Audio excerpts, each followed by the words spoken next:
Liverpool Football Club, 20 times Premier League winners. 2025, the champions of England.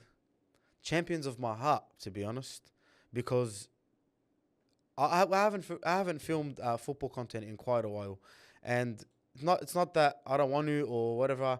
It's just been very, very busy. But I'm here to talk to you about Liverpool Football Club and just some things that relate to Liverpool fans. So if you'd like to hear this, stay. If you don't want to hear it and you're a United fan that's crying, you can go. Now, first of all, we finally got to lift the Premier League trophy at Anfield.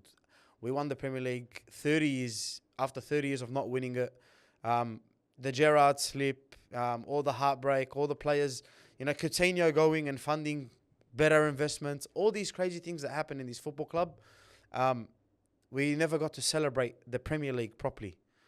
In COVID, obviously, that's what happens. You're not allowed to go out and say the Scousers still did their thing, but it's not the same, man. Klopp, his battles with City over time. I watched almost every single game, and it felt like you couldn't take your eye off the game, every game in the season, because if you drew, it's like you lost, and it's like you let the trophy go. Now, battling Man City for all those years when they were just unstoppable, players like Sane, De Bruyne in his absolute peak, Aguero, David Silva, Bernardo Silva, all these players that were in their peak, battling them and just coming up, only winning one Premier League trophy. We're the only team to win the Premier League trophy that isn't Manchester City in the last, I don't know how many years. You're saying Arsenal try to compete. That didn't go well.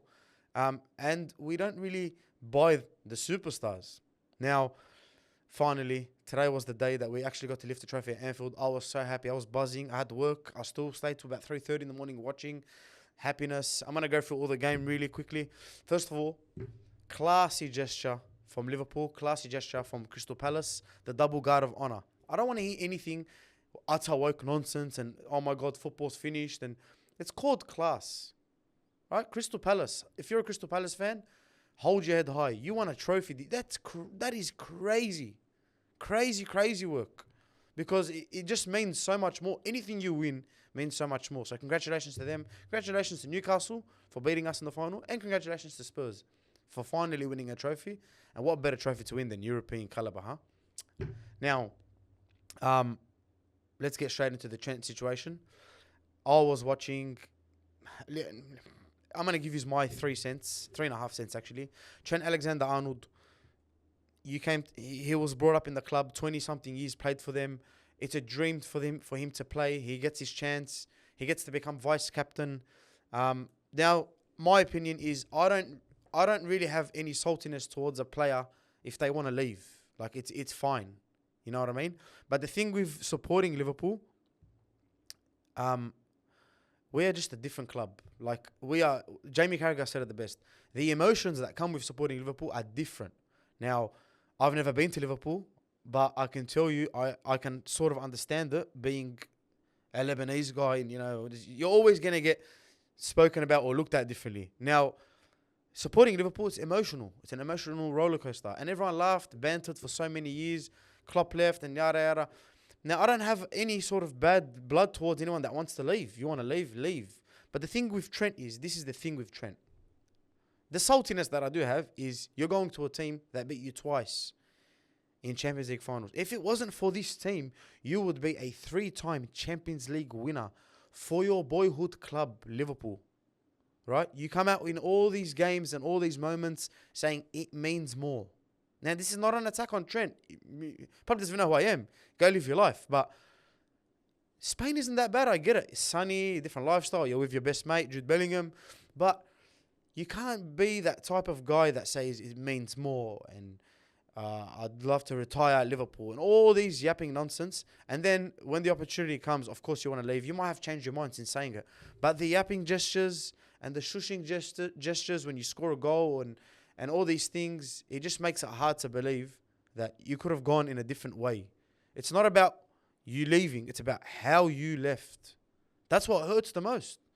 That really, because as a Liverpool fan, we defended you with all our heart and soul. But I was like every single week, if you got nutmegged, I had to go in defense mode for so long. And now that's over. And I just think Trent Alexander-Arnold is a brilliant player. I mean, he's going to do so well in Spain. of course, going to Real Madrid is the biggest club in the world. I understand, but it's just about how you did it. You left for free. You're $100 million player, especially in this market. Nobody is Trent Alexander. Trent Alexander is Kevin De Bruyne at right back. So you take that as you want. You know his value. It's different. Now he's leaving, and that's that. Listen, I watched and I shed a little tear because I know exactly what he's feeling, but at the same time, like, you didn't have to go. You can just stay and win more at your club. What more? What better? How much more better is it to you're gonna go to Madrid? The first two bad games you're gonna have, they're gonna start race chanting you, race abusing you, whatever. They're gonna start saying you're overrated, you're shit. Everyone's gonna start grilling the shit out of you, and it's gonna happen. It will happen because Trent Alexander-Arnold is that good that he doesn't need to defend sometimes, and it's not a good way to think about it, but that's gonna happen. So, good luck, man.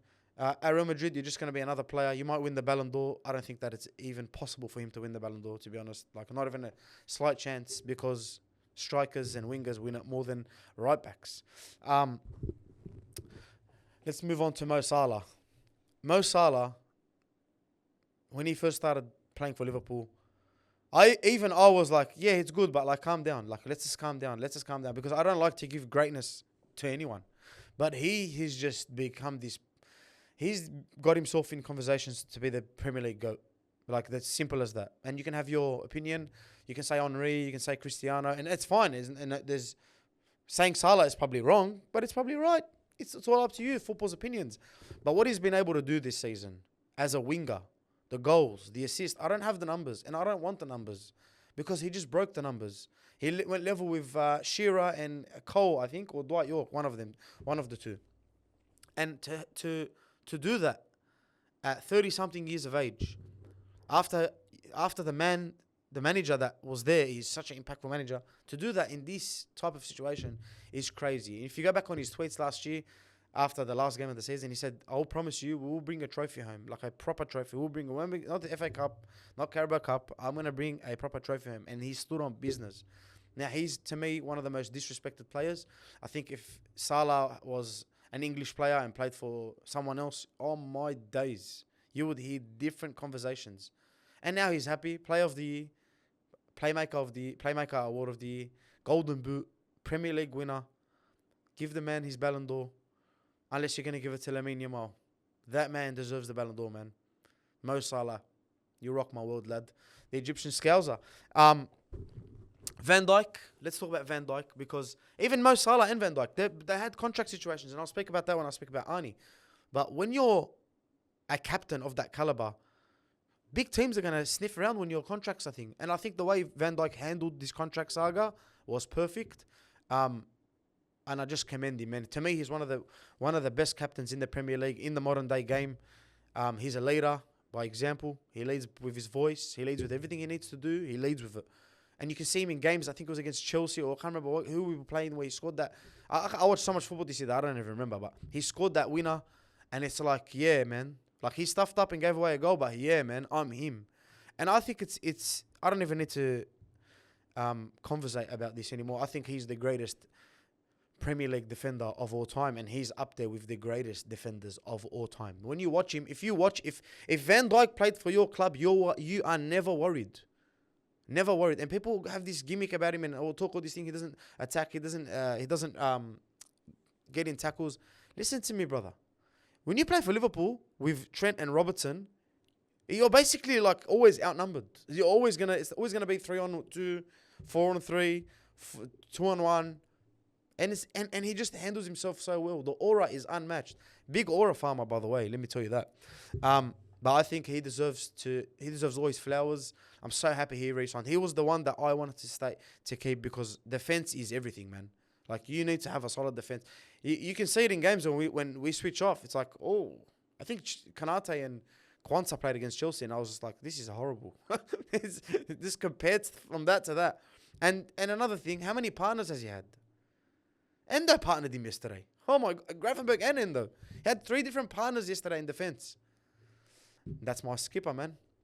I think he deserves all the praise and credit in the world, in all his flowers.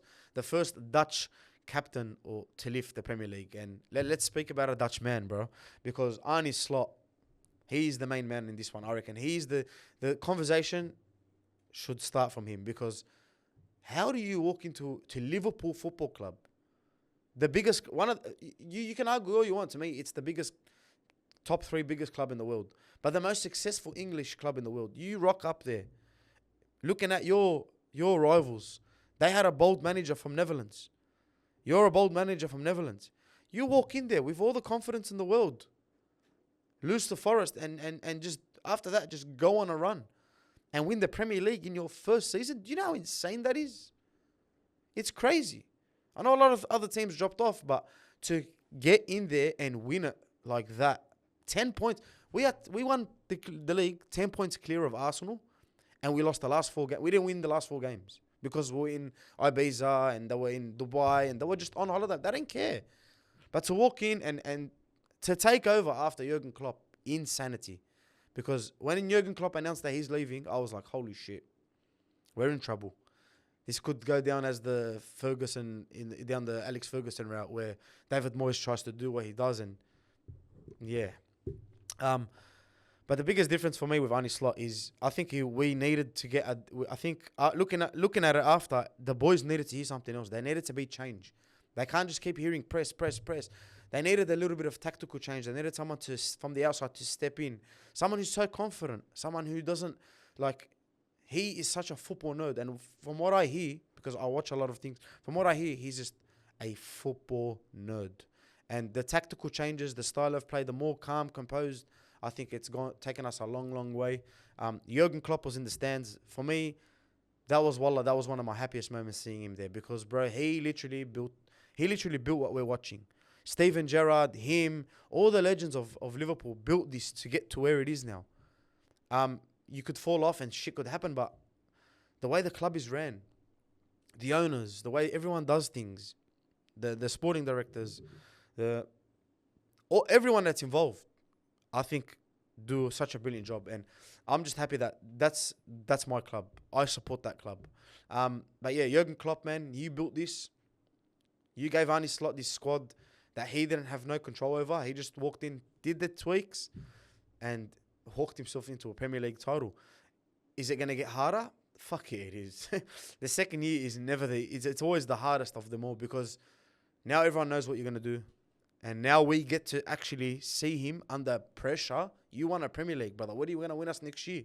You're going to see him under pressure. But for now, let's enjoy what we got. We won the league, bro. That's insanity. And Anfield was buzzing. And you know what they were singing yesterday, Joe? They were singing Bobby Firmino. Bobby Firmino. That's what they were singing. That's how you know we love. You leave Liverpool. This is the trend. You leave Liverpool.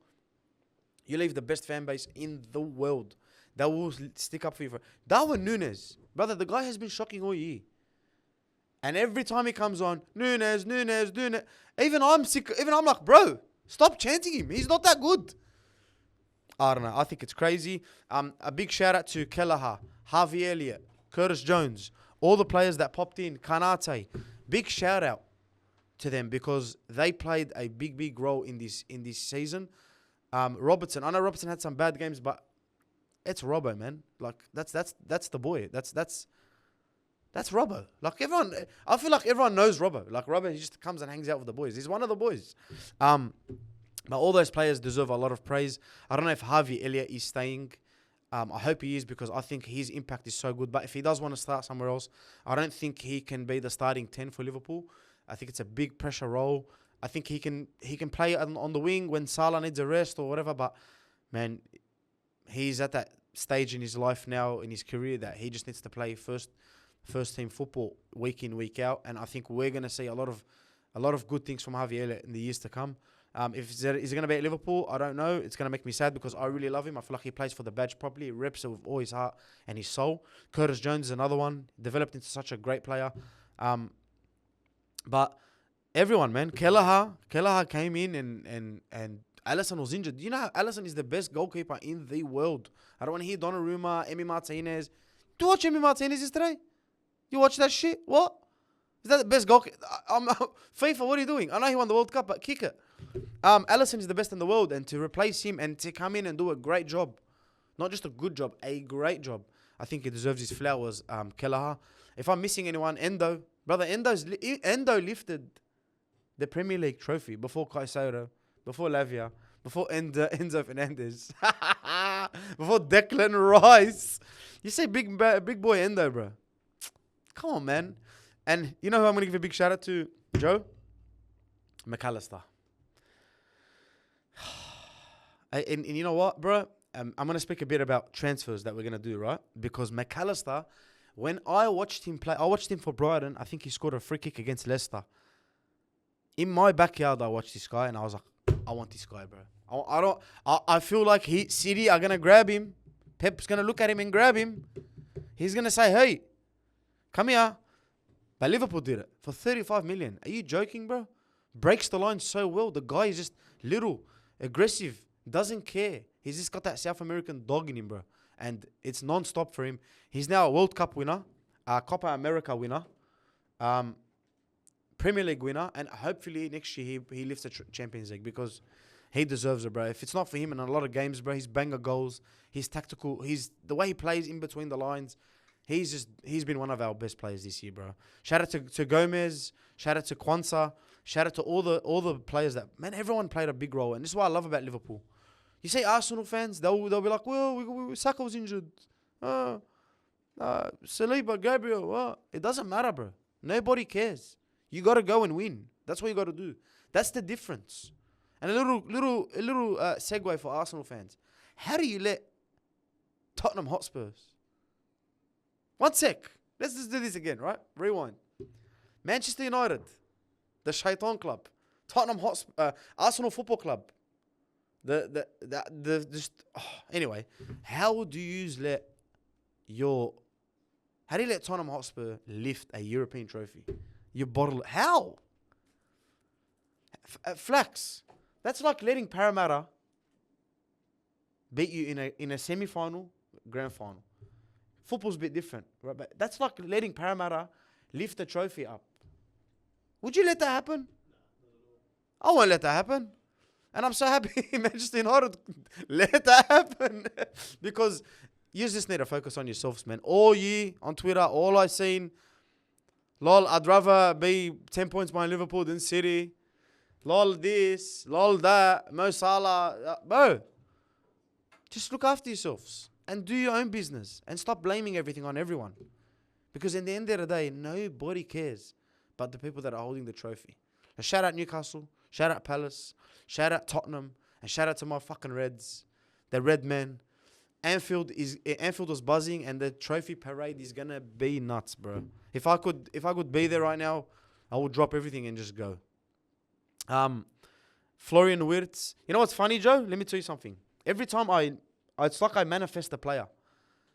I said Florian Wirtz will go to City because he's too expensive for us. What the City said that he's expensive for them. Pop off, and now he's on his way to Liverpool. Insane, bro. Richard Hughes, Michael Edwards, doing business as usual. Didn't sign anyone this year, by the way, yeah? If Chiesa leaves, I'll be very, very upset because I love him to death, but we signed Chiesa and the guy probably played like 6 seconds. How Richard Hughes is cooking, man. Kirkes, Frimpong, Florian Wirtz. I think we need a striker and a centre-back and shut the gates after that. We're good to go. Even though I think another midfielder will help, help Gravenberg out because the guy's dying, but I think we're in a healthy spot. Alhamdulillah. Just being very humble about this, and I'm just enjoying every bit of it. Up the fucking Redmen. They lifted the trophy at Anfield. That's all I got to say. Just a quick little episode for me, myself, and I. If you enjoy football content, follow, like, send us a message, whatever you want to do, answer some questions. Try to do this every week. See you, senor.